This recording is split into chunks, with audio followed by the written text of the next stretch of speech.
Hello friends, welcome my YouTube channel. मैं संपत सिंह। हमारा जो टॉपिक चल रहा था वो था ऊष्मा संचरण की विधियाँ। ये टॉपिक काफ़ी इम्पोर्टेंट है और इससे जुड़े हुए जो फैक्ट है वो हमारे दैनिक जीवन में भी काफ़ी महत्व रखते हैं। तो ये ओवरऑल जो टॉपिक है वो काफ़ी अपना महत्व रखता है और इससे जुड़े हुए काफ़ी इंपॉर्टेंट क्वेश्चन एग्जाम में हमको मिल जाते हैं। तो ऊष्मा संचरण की जो विधियाँ हैं वो 3 विधियाँ होती है। पहली विधि होती है वो है संवहन सहवन विधि द्वारा ऊष्मा का संचरण। तो ऊष्मा संचरण की विधि में पहली कौन सी होगी? सहवन विधि द्वारा ऊष्मा का संचरण। फिर आता है चालन विधि द्वारा ऊष्मा का संचरण। और लास्ट एंड फाइनल आती है वो आती है आपकी विकिरण द्वारा ऊष्मा का संचरण। तो ऊष्मा संचरण की जो विधि है वो 3 होती है। सहवन विधि द्वारा ऊष्मा का संचरण हो सकता है, ट्रांसफर हो सकता है, स्थानांतरण हो सकता है, चालन विधि द्वारा और विकिरण विधि द्वारा। तो इसके बारे में हमने बात कर ली है, सहवन विधि द्वारा ऊष्मा का संचरण। तो वो वीडियो आप देख लेना, वो हमारे चैनल पर आपको मिल जाएगा या आपको डिस्क्रिप्शन में उसका लिंक मिल जाएगा, आई बटन में मिल जाएगा। तो वो वहाँ से आप देख लेना। हमने इस पर डिटेल वीडियो बनाया है, इसके उपयोग, इसके फैक्ट, इसका जो इम्पोर्टेंट जो क्वेश्चन है, थल समीर, आपके समुद्र समीर, सब इसके बारे में हमने बताया, तो वो आप देख लेना। आज हम नंबर 2 पर चलेंगे, कौन सी? चालन विधि द्वारा ऊष्मा का संचरण। तो आज हम इसके बारे में डिटेल पढ़ेंगे और नेक्स्ट आने वाला जो हमारा वीडियो होगा वो होगा विकिरण द्वारा ऊष्मा का संचरण। तो चैनल को लाइक कीजिए, वीडियो को लाइक कीजिए, चैनल को सब्सक्राइब कीजिए, कमेंट्स कीजिए और अपने दोस्तों से शेयर कीजिए। तो चलो शुरू करते हैं आज के हमारे टॉपिक पर, और वो है हमारा टॉपिक आज का चालन विधि द्वारा ऊष्मा का संचरण। ये हो चुका है और ये आने वाले दिनों में हो जाएगा। आज इस पर बात करते हैं, चालन विधि द्वारा ऊष्मा का संचरण। ऊष्मा का संचरण से मतलब है उसका स्थानांतरण होना, एक स्थान से दूसरे स्थान तक जाना। अब चालन विधि द्वारा ऊष्मा का जो संचरण है वो मोस्टली होता है किसमें? ठोसों में। तो ठोसों में जो चालन की, जो ऊष्मा संचरण की जो विधि है वो कौन सी आती है काम में? चालन विधि काम में आती है। चालन विधि द्वारा ठोसों में ऊष्मा का संचरण होता है, स्थानांतरण होता है। अब देखें कि चालन विधि है क्या। तो देखो, जैसे हमारे पास हम कोई छड़ या कोई रोड लेते हैं, तो ये हमारे पास मान लो कोई छड़ है और इसको हमने कोई यहाँ स्टैंड से इसको बांध दिया है, यहाँ स्टैंड को इस पर इसको स्टेबल कर दिया है। और हम क्या करेंगे, इस पर जगह जगह मोम के कुछ ऐसे इस प्रकार मोम लगा देंगे, इस पर मोम की कुछ बूंदें लगा देंगे।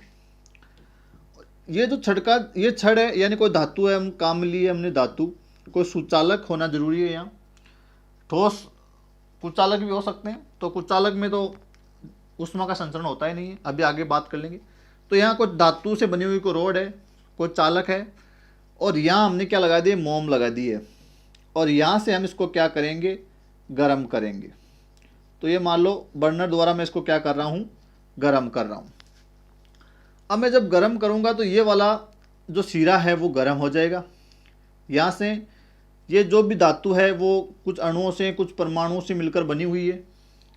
जब यहाँ से उनको ताप दिया जाएगा तो वो क्या हो जाएंगे? यहाँ से ऊष्मा ग्रहण करेंगे, उनका तापमान, उनका ताप है वो बढ़ जाएंगे, यानी उनका जो ऊष्मा में है वृद्धि हो जाएगी और वो ऊष्मा पाकर वाइब्रेट करने लग जाएंगे, उनकी गतिज ऊर्जा बढ़ जाएगी। और फिर वो क्या करेंगे? उस ऊर्जा को, जो पास में उनके जो कण हैं उनको वो क्या कर देंगे? उस ऊर्जा को स्थानांतरण कर देंगे। तो इस प्रकार वो ऊर्जा स्थानांतरण होती हुई एक सिरे से दूसरे सिरे तक पहुंच जाएगी। शुरुआत में जो है हमको ये सिरा गर्म लगेगा और कुछ समय बाद में ये सिरा भी क्या हो जाएगा? गर्म हो जाएगा। तो ये यहाँ क्या हुआ है? चालन हुआ है, ऊष्मा चल रही है। यहाँ का कण, पहले ये कोई कण है वो गर्म हुआ ऊष्मा लेकर, और उसने जब इसका तापमान यहाँ बढ़ गया तो ये अपनी ऊर्जा आगे ट्रांसफ़र कर दी अगले वाले कण को, क्योंकि जो भी पदार्थ बना वो कोई अणु परमाणु से मिलकर बना हुआ है, और उसने आगे कर दी। तो इस प्रकार क्या है, उष्मा चल रही है आगे से आगे, तो इस प्रकार वो यहाँ से होती हुई इस सिरे तक आ जाएगी। अब हमने मोम क्यों लगाई है, क्योंकि जैसे हम यहाँ गर्म करेंगे तो हम देखेंगे कि सबसे पहले जो है वो कौन सी मोम पिघल के नीचे गिरेगी। तो पहले ये तो गिरेगी नहीं, क्योंकि सर्वप्रथम ऊर्जा किसको मिलेगी, इस बिंदु के पास आएगी, इस मोम के ए वाले, मान लो इसको ए मान देते हैं, तो इसके पास आएगी तो ये गर्म होएगा, धातु गर्म होएगी तो मोम पिघलेगी और ये नीचे गिर जाएगा। थोड़ी देर बाद देखेंगे ये जो बी कण है, यहाँ से ऊर्जा चालन द्वारा उष्मा यहाँ आ जाएगी और ये गर्म होएगा, धातु गर्म होएगी, पिघलेगा, नीचे गिर जाएगा। फिर चालन द्वारा उष्मा यहाँ आएगी, ये गर्म होएगी धातु, और ये इस प्रकार ये सी भी नीचे गिर जाएगा, अंत में ये गिरेगा। तो यहाँ हम क्या देख रहे हैं कि यहाँ उष्मा का क्या हो रहा है, चालन हो रहा है। तो यहाँ एक सिरे से दूसरे सिरे की ओर जो उष्मा जो चल रही है, जिस प्रकार जिस विधि से चल रही है, उसी को हम क्या कहते हैं, चालन विधि द्वारा उष्मा का संचरण या स्थानांतरण। तो इस प्रकार वो धातु का ये जो सिरा पहले गर्म था, फिर ये सिरा भी क्या हो जाएगा, गर्म हो जाएगा। तो इस प्रकार जो ऊर्जा जो चलती है, उष्मा का जो स्थानांतरण होता है, उसको चालन कहा जाता है। और यहाँ देखो ठोस हमने काम लिया, तो ये विधि मोस्टली किन में काम आती है, ठोसों में काम आती है। ठोसों में जो उष्मा संचरण के लिए ये विधि काम में आती है, कौन सी, चालन विधि। अब नेक्स्ट बात करें, इससे हमको समझना पड़ेगा, चालन विधि द्वारा हम कई कंसेप्ट, कई फैक्ट समझेंगे। वो क्या है कि एक तो चालक होते हैं और एक कुचालक होते हैं, और एक अर्धचालक भी होते हैं, अर्धचालक। तो अर्धचालक तो कोई विशेष कंडीशन में ही चालकता प्रदर्शित करते हैं, लेकिन ये दो वर्ड आपने ज़्यादा सुने होंगे, चालक और कुचालक। अब इस विधि द्वारा हम उनको आसानी से समझ सकते हैं कि वे पदार्थ जिनमें से होकर उष्मा आसानी से जा सकती है, उसका स्थानांतरण हो सकता है, उसका संचरण हो सकता है, उन पदार्थों को हम क्या कहेंगे, चालक कह सकते हैं। उनको क्या कहेंगे, चालक। कि वे पदार्थ जिनमें से होकर जो उष्मा है वो प्रभावित हो सकती है, उनमें से प्रभावित हो सकती है, उसके माध्यम से उष्मा एक स्थान से दूसरे स्थान तक जा सकती है, या जो उष्मा को माध्यम प्रदान करते हैं एक स्थान से दूसरे स्थान तक जाने के लिए, वो क्या कहलाते हैं, चालक कहलाते हैं। जैसे आपकी लगभग जो धातुएं हैं वो सारी क्या होती है, चालक होती है। सभी की चालकता में फर्क हो सकता है। जैसे जो सर्वोत्तम चालक होती है वो कौन होती है, आपकी सिल्वर यानी चांदी होती है, और फिर कौन आता है, आपका कॉपर यानी तांबा आता है। तो सर्वोत्तम जो चालक का उदाहरण वो आपका चांदी है, और उसके बाद नंबर 2 पर आता है तांबा।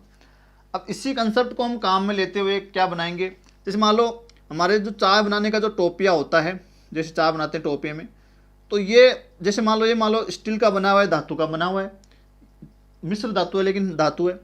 लेकिन ये जो कड़ा होता है ये भी धातु का बना हो सकता है, लेकिन इस पर हमको क्या है, कुछ प्लास्टिक का कवर चढ़ा हुआ मिलेगा, या लकड़ी का हत्था लगा हुआ, या एबोनाइट छड़ का या कोई लेपन मिलेगा, या कोई प्लास्टिक चढ़ी होगी, या कोई लकड़ी लगी होगी। क्यों, इसीलिए क्योंकि जब यहाँ गैस, तो यहाँ से हम उसको गर्म करेंगे। जैसे मान लो हम कुछ इसमें उबाल रहे हैं, तो यहाँ से हम इसको गर्म किया, तो चालन विधि द्वारा उष्मा का स्थानांतरण कहाँ हो गया, यहाँ से होते हुए इस सिरे तक हो जाएगा। और जब यहाँ कोई प्लास्टिक या कोई लकड़ी या कुचालक पदार्थ नहीं होगा, और जैसे हम इसको पकड़ेंगे तो हमारे चोट लगने की संभावना होगी, हमारा हाथ जल जाएगा। तो यहाँ ये चालन का उदाहरण है कि यहाँ उष्मा दी तो हमने यहाँ इस सिरे पर, लेकिन वो चलकर कहाँ चली गई, यहाँ तक। इससे बचने के लिए हमने यहाँ क्या लगा दी, एबोनाइट लगा दी, या प्लास्टिक लगा दिया, लकड़ी का हत्था लगा दिया, और वो कुचालक होते हैं, इसलिए इस हमारा हाथ जलने से बच जाएगा। दूसरी बात, जो स्टेनलेस स्टील आते हैं, उनकी जो मान लो कढ़ाई वगैरह होती है या टोपिया होता है, उसकी नीचे के आजकल देखो आप, यहाँ एक आपकी परत लगी होती है, वो किसकी होती है, तांबे की होती है। अब ये क्यों लगाते हैं यहाँ, क्योंकि तांबा है वो अच्छा चालक है उष्मा का, तुरंत मतलब उसका चालन कर देता है, एक स्थान से दूसरे स्थान तक तुरंत भेज देता है उसको। यहाँ चांदी की तो लगा नहीं सकते, क्योंकि चांदी के लगाएंगे तो कॉस्टली हो जाएगा, इसका भाव बहुत ज़्यादा बढ़ जाएंगे। तो हम 2 नंबर वाला तांबा लगा सकते हैं, इसलिए इसका ज़्यादा भाव भी नहीं बढ़ेगा। जिससे क्या होगा, जैसे हम यहाँ गैस से इसको ऊर्जा देंगे तो क्या होगा, ये क्या है, अगर कोई दूसरी धातु का बना होगा तो वो धीरे धीरे गर्म होगा, धीरे धीरे गर्म होगा, तो हमारा जो गैस है वो ज़्यादा नुकसान हो जाएगा या ज़्यादा लॉस हो जाएगा। लेकिन यहाँ हमने जो परत लगा दी किसकी, तांबे की, तो वो क्या है, अच्छा चालक है, तुरंत गर्म होके अंदर के जो पदार्थ है उसको तुरंत गर्म कर देगा, तो जिससे हमारे गैस में क्या हो जाएगी, बचत हो जाएगी, इससे ये फ़ायदा हो जाता है। इसलिए वो तांबे की आजकल नीचे तली लगाई जाती है, जिससे क्या होता है वो तुरंत गर्म होकर अंदर के जो मटेरियल होता है उसको तुरंत ऊर्जा दे देता है, वो गर्म होने लग जाता है, तो गैस की यहाँ बचत होती है। दूसरी कोई धातु का होगा तो वो धीरे धीरे गर्म होगा, क्योंकि उसकी चालकता में फ़र्क होगा, फिर वो अंदर की चीज़ को गर्म करेगा। तो इस प्रकार ये आप समझ सकते हो इन बातों को कि भाई ये क्यों लगाया जाता है, हत्था वगैरह प्लास्टिक का या लकड़ी का क्यों लगाया जाता है, या वो नीचे की तली है वो तांबे की क्यों लगाई जाती है। तो जिनमें से होकर उष्मा का आसानी से स्थानांतरण हो जाता है, या जो उष्मा को माध्यम देते हैं या उनमें से प्रवाहित हो सकती है, वो चालक कहलाते हैं। ऑलमोस्ट आपकी धातुएं चालक होती है, सर्वोत्तम चालक जो चालक चांदी होगी, उसके बाद तांबा हो जाएगा। और जिनमें से होकर उष्मा का चालन नहीं हो सकता, या उष्मा उसमें से होकर प्रवाहित नहीं हो सकती, या जिसको ये माध्यम प्रदान नहीं करते उष्मा को एक स्थान से दूसरे स्थान तक जाने के लिए, तो जिनमें से होकर उष्मा का स्थानांतरण नहीं होगा, उनको क्या कहेंगे, कुचालक कह देंगे, या इनको अचालक भी कह देंगे।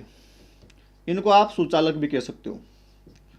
सुचालक या चालक एक ही बात है। इनको कुचालक या अचालक या उष्मा रोधी भी कह सकते हो आप इसको, उष्मा रोधी, कि उष्मा को ये मार्ग नहीं दे रहे हैं, उसके लिए रोधी यानी अवरोध पैदा कर रहे हैं। तो कुचालक, अचालक या उष्मा रोधी के दो, उनमें से होकर उष्मा का स्थानांतरण नहीं होगा।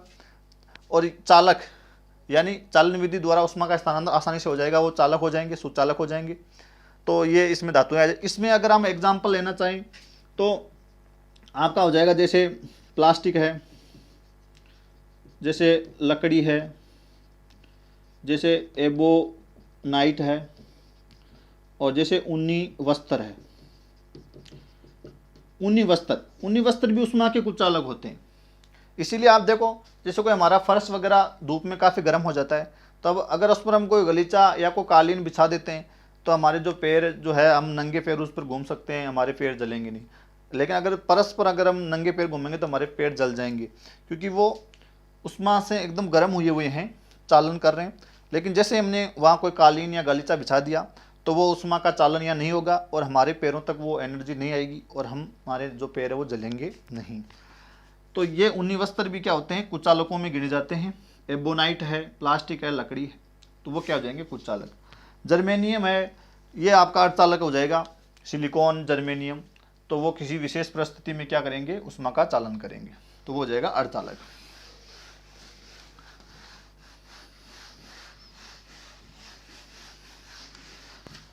नेक्स्ट बात करें इसके अंदर हम, तो वो है कि जो हमारे ऊनी वस्त्र होते हैं, ऊनी वस्त्र, वो हमें जो सर्दियों में गर्म कैसे रख पाते हैं, वो इसी का ही है।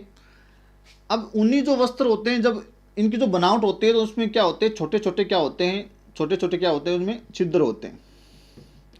आपको क्या मिलेंगे, कपड़ों में छोटे छोटे छिद्र मिलेंगे, ऊनी वस्त्रों में जगह होती है उनमें। और उन छोटे छोटे छिद्रों में क्या भरी होती है, वायु। यानी वायु भी उष्मा की क्या होती है, कुचालक होती है। उष्मा की कुचालक है ये, उष्मा की क्या है, कुचालक। वायु और आपका जल है, उसमें उष्मा का स्थानांतरण होता है संवहन विधि द्वारा, चालन विधि द्वारा नहीं होता है। तो ये भी उष्मा की क्या होती है, वायु क्या होती है, उष्मा की कुचालक होती है। तो उन्हीं जो वस्त्र होते हैं उनमें छोटे छोटे जो जगह होती है उनमें वायु भरी होती है, और वायु क्या होती है, उसमें कुचालक।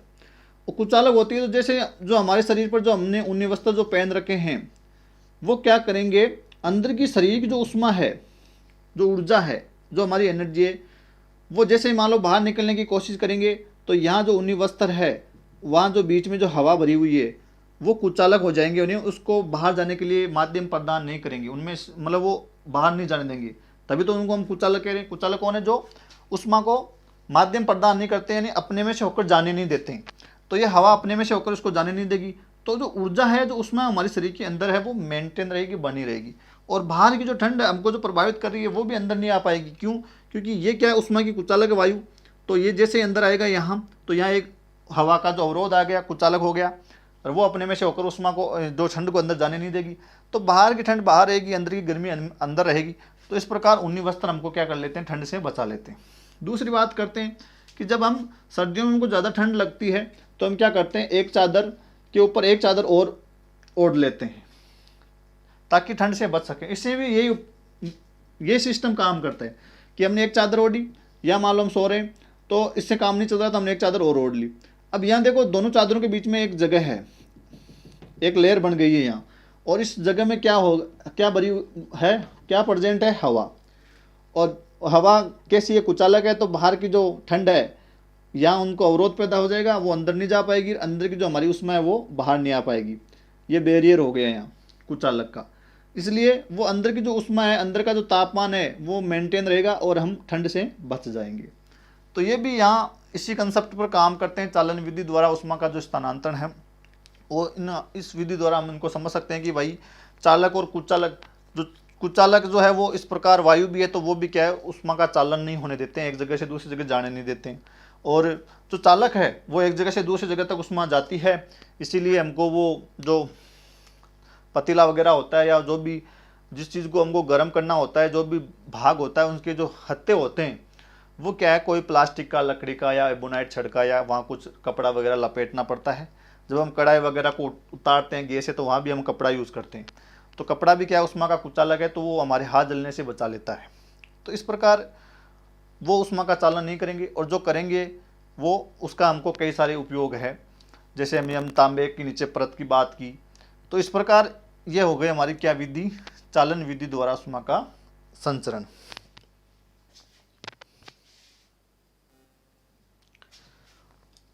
चालन विधि का आज एक आपको एक एग्जांपल मैं और बता देता हूँ, जो मॉडर्न ज़माने में काफ़ी यूज होने लगे हैं। वो क्या है कि आजकल की जो भवन निर्माण में जो ईंटें काम आती है वो अंदर से खोखली बनाई जाती है। तो वही कंसेप्ट यहाँ काम कर रहा है कुचालक वाला, कि इस खोखले स्थान पर क्या भरी होती है, हवा। हवा तो हर जगह होती है। तो भवन निर्माण में जो काम आती है ईंटें, वो बीच में से अंदर से क्या बना दी जाती है, खोखली बना जाती है। जब इन ईंटों से जब भवन का निर्माण किया जाता है, तो अब क्या होगा, भवन के अंदर गर्मी और सर्दी से बचा जा सकेगा। कि जब गर्मियों का दिन होगा तो अंदर की जो ठंड है वो बाहर नहीं जा पाएगी, बाहर की गर्मी अंदर नहीं आ पाएगी, तो रूम ठंडा रहेगा। और सर्दियों में अंदर की गर्मी बाहर नहीं जा पाएगी, बाहर की ठंड अंदर नहीं आ पाएगी, तो सर्दियों में वो रहेगा गर्म। तो बिना कोई एसी के, बिना कोई फ्रिज कूलर के, मतलब जो भी कूलर या पंखा काम ले रहे हैं या एसी काम ले रहे हैं या अंगीठी द्वारा हम उसको गर्म कर रहे हैं, उनकी जरूरत नहीं पड़ेगी। तो ऊर्जा की वो काफ़ी बचत हो जाएगी।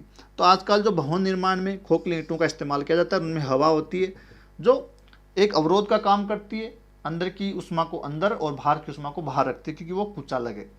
तो बात आपके समझ में आ गई होगी कि जो गर्म सिरा है, जो हमारी छड़ थी, उसके गर्म सिरे से ठंडे सिरे की ओर जो ऊष्मा का स्थानांतरण हो रहा है वही क्या है, चालन है। तो ये थी हमारी चालन विधि। धन्यवाद।